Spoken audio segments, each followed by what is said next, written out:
तर नमस्कार, प्रजा टाइम्समध्ये आपले सर्वांचे स्वागत. 9 जुलै 2026 संगमनेर कृषी उत्पन्न बाजार समिती संगमनेर येथील टोमॅटोचे बाजारभाव आणि टोमॅटोची परिस्थिती. व्हिडिओ संपूर्ण पहा जेणेकरून आपल्याला आजचे बाजारभाव आणि आजची परिस्थिती समजेल. चॅनलवरती नवीन असाल तर चॅनलला सबस्क्राईब करा. त्याचबरोबर बेल आयकॉन घंटीवरती प्रेस करा जेणेकरून आपल्याला ताज्या अपडेट्स ह्या मिळत राहतील. तर आज संगमनेर कृषी उत्पन्न बाजार समिती संगमनेर येथील 9 जुलै 2000 रोजी आवक कमी प्रमाणात पाहायला मिळाली.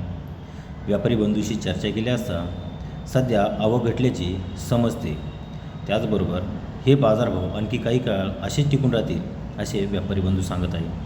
त्याचबरोबर आज संगमनेर कृषी उत्पन्न बाजार समिती संगमनेर येथे 1 नंबर टोमॅटोला 500 ते 550 इतका बाजारभाव मिळाला.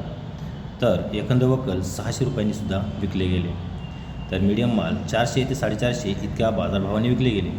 तर गोल्टी माल क्वालिटीनुसार 200 ते 250, 250, 300 अशा पद्धतीने सुद्धा विकले गेले. हे सर्व बाजारभाव संगमनेर कृषी उत्पन्न बाजार समिती संगमनेर येथील 9 जुलै 2026चे जाळीचे होते. असेच रोजचे बाजारभाव आणि रोजची परिस्थिती पाहण्यासाठी प्रजा टाइम्स या न्यूज चॅनल सबस्क्राईब करा. त्याचबरोबर बेल आयकॉन घंटीवरती प्रेस करा जेणेकरून आपल्याला ताज्या अपडेट्स ह्या मिळत राहतील. व्हिडिओ आवडल्यास लाईक करा, शेअर करा. धन्यवाद.